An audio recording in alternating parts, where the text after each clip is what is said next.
Happy Friday morning. I hope everyone's having a beautiful morning and enjoying the magnificence and perfection of this day. I was reflecting a lot on the whole concept of being present for people. I know many of us have spiritual practices, meditation or yoga or japa practice, or we sing kirtan, or we do all these things that are supposed to make us present. But how often are we present for other people? And we can say we're present all the time, but in our interactions with people, how present are we? I know oftentimes in my experience, I am having conversations with people and they're in what happened this morning, they're way off in tonight, next week, what happened a year ago, and they're not present. Or they're worse yet, they're thinking about how am I going to respond to what this person is saying.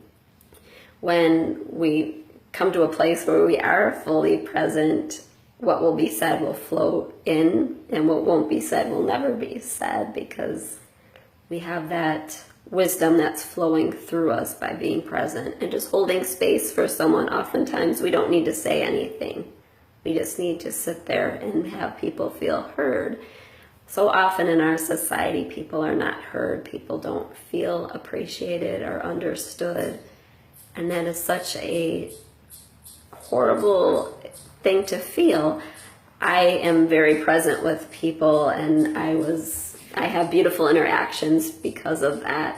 I was in the hotel the other day, and this lady, we get in an elevator together, and the minute she saw me, she started pouring out everything that had gone in her day and how challenging her work was. And I didn't say anything. I just held space for her without saying a word. And then when we got off the elevator, I said, I hope you have a beautiful night and things become easier for you.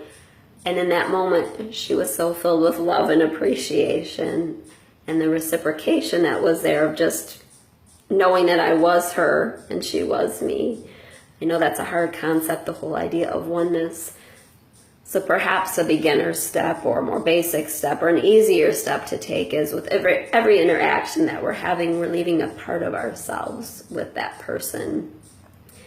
And the parts that we want to leave is the parts of love and kindness and compassion and caring, and just knowing that we're leaving everyone better than we found them.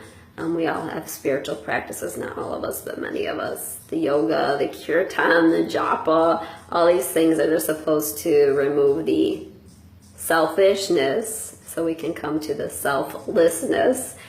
But oftentimes the true test, not oftentimes, all the time, the true test of that is how present are we for someone else?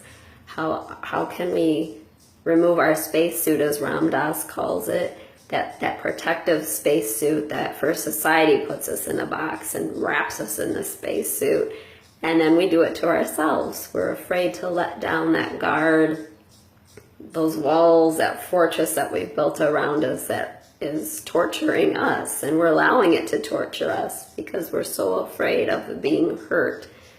Who can be hurt? Our soul can never possibly be hurt. That's all ego and mental constructs. There is no suffering.